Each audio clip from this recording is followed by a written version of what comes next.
All right. Moving on to this next lecture.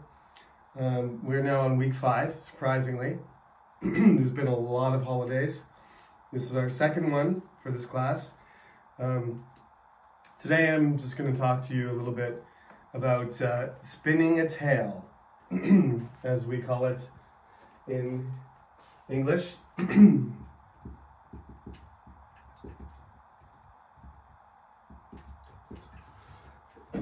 It's a metaphor. You don't literally spin a tale, obviously, but the ancient Greeks believed that spinning, weaving, well, I mean, it was a fundamental activity, especially done by women, especially done by certain designated women who were spinning, measuring, and cutting people's lives. These are called the fates.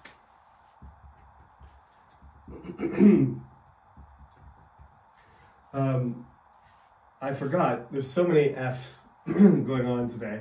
It's a beautiful bit of alliteration. Fiction, fictional, fantasy, fantastical, fish tales, fairy tales, folk tales, and fables. You probably know some stories, some really old stories, some myths or some legends from your own culture. And you may know the famous Aesop's fables. I think it's Aesop's, might be Aesop's. It's spelled A-E in Greek. In the textbook, they're talking about folk tales from Africa. Often these really old stories involve animals behaving like people. So for this chapter, really, the first thing you have to know about spinning a tale is, right, you have to have an idea. I guess that's the spinning part. You have to have some material, and then you have to spin that out and start making a thread. And that thread is going to go somewhere, and it's going to have a certain length. It's going to have some events that make it, there's going to be a beginning, and there's going to be a middle, and there's going to be an end. That's the measuring part. We would call this a plot, right? So when you're going to tell a story, you sort of, first of all, you have to tell people what's going on. You have to set it up. You have to give the material. So you have to talk about the setting, right? Where is it? What's happening? You have to talk about the characters, okay? The simpler, the better. If we're talking about your homework, or we're talking about the interview, where I ask you to tell me a story, you only have 3 minutes.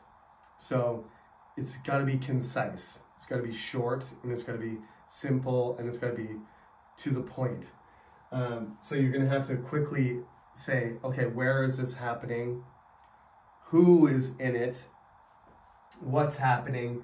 And then you have to, say what happens, summarize the story. When we talk about movies in conversation class, I always tell people not to spoil, no spoilers, don't give away the ending or whatever. But in this case, it's fine. These stories are famous. Shakespeare, I think I've mentioned, Shakespeare is my sort of area of interest. And Shakespeare's stories are not new. To you, Romeo and Juliet might be a new story, or Hamlet, or King Lear might be something you've never heard before, something I never heard before, but Shakespeare's, audience, they knew these stories. King Lear is pretty much a Cinderella story. You know, there's two wicked older sisters. There's no stepmother because Shakespeare doesn't ever have, you know, a wife of a older major character, like never talks about wives or mothers to, you know, any extent. They usually are absent, which is a weird thing. But anyway, there's a mother in Cinderella. There's a mother, but it's a stepmother. The original mother is supposedly, you know, gone. I don't. There's variations of the story. So, the wicked stepmother replaces Cinderella's original mother, and her father likes her. This is a very common. The wicked stepmother is a very common trope in Western stories. So Cinderella, you know, it starts off like any fairy tale, any good fairy tale starts off once upon a time. Okay, so if you want to start that way, that's perfectly acceptable. If you want to start another way, saying, you know, there was a girl named Cinderella, and her mother, she lost her mother, and she was replaced by a stepmother who didn't like her, and she brought her two daughters, who became her older stepsisters, and they treated her really badly, and go from there, right? So that's the setting and the characters, and you start spinning the tale from there. Okay, so if we're talking about Cinderella. If you want to talk about a Korean story, I know lots of Korean ones about tigers. There's the golden axe and the silver axe. Yeah, there's the bear and the tiger eating garlic and mugwort, and the tiger, you know, giving up, and the bear becomes a woman, and then, you know the story. So you choose. That's a sort of mythological beginning. The you know, going back 5,000 years, we don't have any records of what happened in Korea. We just have stories, which are sometimes fantastical. I'm not going to say they're fictional, but unlikely to have happened exactly the way the stories are told. So you get into the area of myths and legends when you talk about that. Parables are a category unto themselves. That's largely a biblical sort of story which teaches a lesson. Those are largely the ones that Jesus told in order to illustrate points using metaphors. It's the same sort of concept. They're not fairy tales, though. Although the moral of the story, the morals are consistent across all of these kind of stories, is that there's always something that you need to learn. There's something, there's some illustration, or there's some example, or some lesson that might help you improve your life. And in that sense, parables do connect with other types of tales. Excuse me. A folk tale is simply a story told to people, which is passed down from generation to generation, usually just by speaking. So the storytelling tradition, as in the textbook, if you look at all the examples of the animals, and you look at on page 39, you look at the personalities, you can listen to the story. I've shared the MP3s with you, so you can listen to the story and you can follow the examples. The grammar, the grammar lesson is very simple in this. It's whether to use the simple past or the past continuous, and that's whether something is in the act of happening in the past, or it's just a distinct action in the past, which the past tense is what you use to tell a story, especially if you're telling a story like these that are old stories generally that people have been telling for sometimes thousands of years. Let's just go through them one by one just to make sure we know what they mean, what these terms mean. Fishtails is actually something my dad always said. We call it a fish story or a fish tale. Is that it's an exaggerated story. So like, you know, you catch a fish and the first time you tell the story it's this big, and the next time you tell it it's this big, and the next time you tell it it's this big. That's why now we just take pictures and we use, you know, you put a ruler beside it, or you put your hand, you know, for comparison, so somebody believes you, like, the fish was bigger than my hand, or the fish was bigger than my arm, and like you're actually holding up the fish next to your body. One of my friends, actually, lots of my friends love fishing, and there is a trick. You know, when you have a fish and you're hanging it, you put your arm, extend your arm towards the camera so that, you know, the fish is in the foreground, so it looks like it's bigger compared to your body. So even though we have modern technology, people are still, fishtails still exist. My friend told me, confessed that one time. I took a picture of him and I could tell he's like holding it out instead of holding it beside his body. That's because it makes the fish look bigger because it's closer. It's just like, you know, taking a selfie, taking it from a certain angle so it doesn't catch your chin. You know, you guys are young, so you don't have to worry about that. But, you know, if you take a picture from the bottom, it makes your neck look, you know, you guys know, you're selfie experts. Okay, so fishtails, they're exaggerated. We call them, they're actually called tall tales, but I think fishtail, just because there's so many, you know, there's so much F sound, the alliteration there. Since we are mostly English majors, some of you guys are not, but alliteration means repeating the sound. And it doesn't matter if you're an English major or you're a business major. If you know, come up with a catchphrase that repeats a sound, it's just anything that has a pattern or a rhythm that I mean, that's what you want to do. When you're marketing something, you want people to remember. It's easier to remember if something has a rhyme or something has alliteration.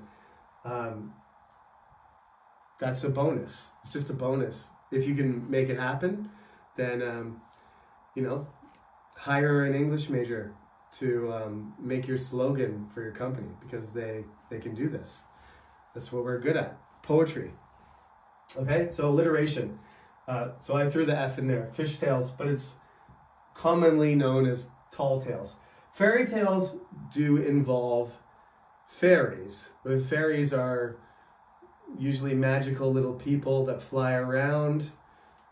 Pixies or elves or dwarves or gnomes, they're magical creatures.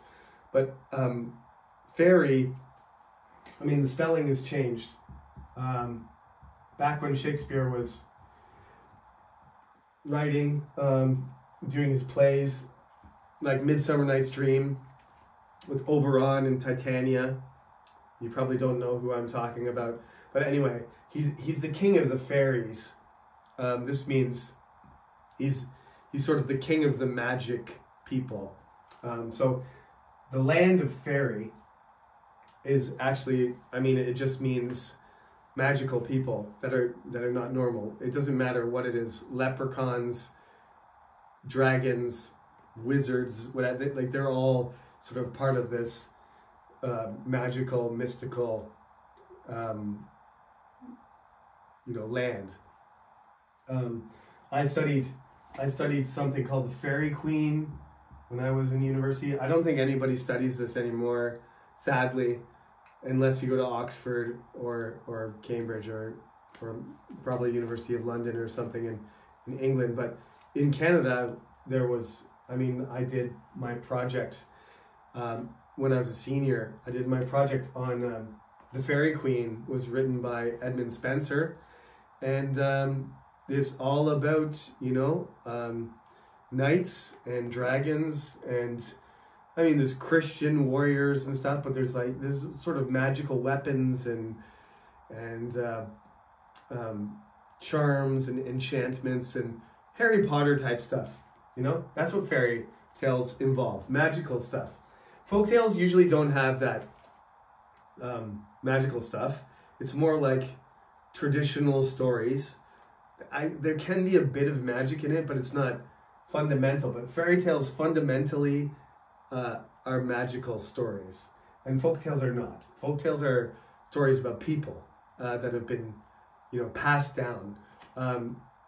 Native stories, you know, in America or Canada or wherever, whatever country. Those are normally folk tales. They're stories about people. Sometimes there's some sort of mystical, magical, you know, powers that people have, but it's not like a Western, you know, Harry Potter type magic that is involved.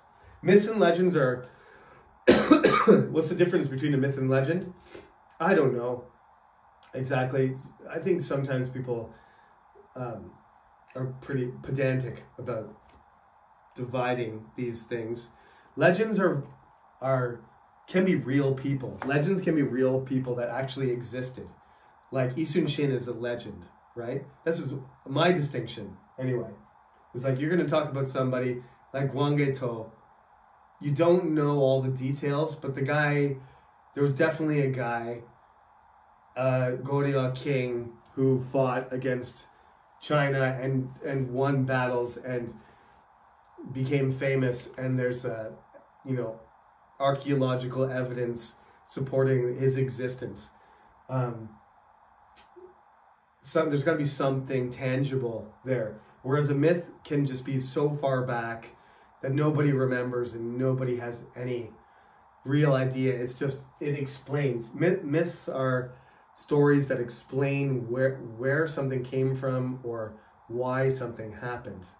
So they create their own explanation for why everything exists. It's almost like a religion in some cases, like mythology. You know, Greek mythology is, you know, it tells about the beginning of the earth and the beginning of the heavens and the beginning of everything. The Titans and the gods have battles, and then Zeus becomes Lord of the Sky, and Poseidon becomes Lord of the Sea, and Hades becomes Lord of the Underworld. They split, the three brothers split, you know, the world between them after they win the battle against the Titan, all this kind of stuff. It's like a whole network of stories that explain the entire origin of, you know, human experience and human culture. So mythology is much more, a legend is just like a distinct sort of story about a certain thing or event. Sometimes it's both, right? Like a legendary character, Heracles,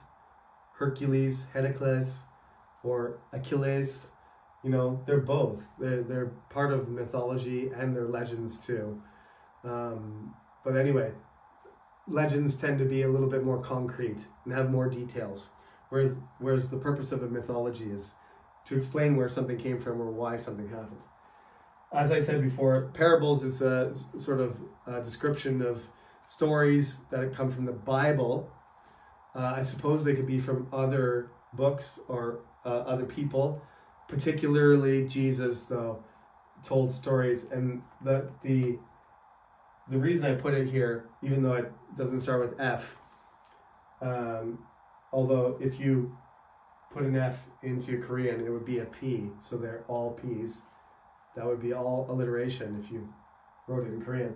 But morals are that's the motivation. The point of a parable is to teach a lesson to people by telling a story about plants or the prodigal son or a tax collector, or it's telling stories to make people understand how to be a better person. It's how to improve yourself. It's not prophetic, it's just illustrative. Okay. What else? So fiction, yeah. I mean, fiction means something that's not real. I put imagine and imagination here. This is the verb to imagine, and imagination is the ideas that you have. So you have to use your imagination. You can't only use your imagination. You have to tell me a story that actually is, out there somewhere. You have to find a story. Not that you have to memorize it. I don't want you to memorize the story, because I want you to take it, and if the story takes 20 minutes to tell, you have to squish it down into 2 or 3 minutes. So you have to summarize, right? You have to summarize and say why something happened, why it's important. Like, summarize the details and then give some sort of opinion. This is key to, giving a good answer in the interview. I want both those things, the details and, okay, so there's the African folklore story. It's about animals, turtle, eagle, and rabbit. They're tricking each other as usual, as animals tend to do in those kind of fables.